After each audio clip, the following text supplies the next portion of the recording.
जनताको मुद्दा उठाउनु अपराध हो। सरकारहरू फेरिन्छन्, मन्त्रीहरू फेरिन्छन्, तर मानव तस्करहरू सधैँ उन्मुक्त किन हुन्छन्? यो प्रश्न आज हाम्रो अगाडि गम्भीर रूपमा उभिएको छ सभामुख महोदय।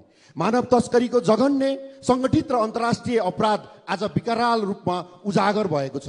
भिजिट भिसाको नाममा नेपालीहरूलाई विदेशमा बेचबिखन गर्ने तस्करी यो अपराध मात्र होइन, मानवताको घोर अपमान हो। यो र्याकेट नेपालभित्रै बसेर राज्यको संरक्षणमा सञ्चालित देखिन्छ।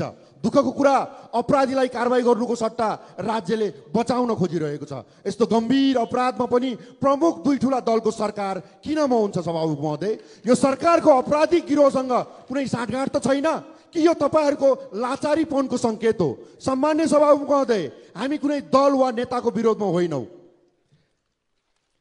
हाम्रो राष्ट्रको गरिमा र जनताको जीवनको पक्षमा दृढ रूपमा उभिएका छौँ। मानव तस्करी, भ्रष्टाचार र कुशासन विरुद्ध हाम्रो अडान स्पष्ट छ, तर जनताको पक्षमा बोलेको भन्दै हाम्रो आवाज दबाउने र धम्क्याउने काम भइरहेको छ। के सरकारले अब जनताको मुद्दा उठाउनुलाई नै अपराध ठान्न थालेको हो सभामुखज्यू? हाम्रा प्रश्नहरू स्पष्ट छन्। मानव तस्करी जस्तो अपराधमा सरकार किन मौन छ? उच्च स्तरीय संसदीय वा न्यायिक छानबिन समिति गठनको माग किन व्यवस्था भइरहेको छ?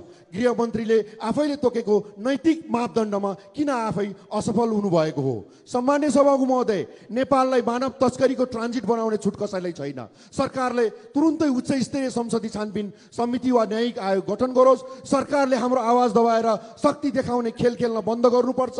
एका रहोस्, हामी डराउँदैनौँ, सत्य बोलिरहन्छौँ।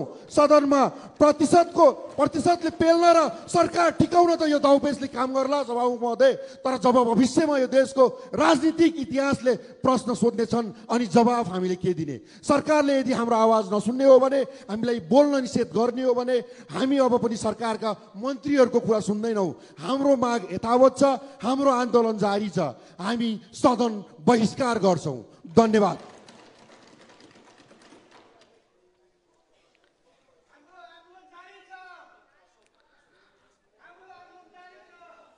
मान्य सदस्यहरू, आज शून्य समयको कार्यक्रम नहुने बेहोरा म मान्य सदस्यहरूलाई जानकारी गराउँछु।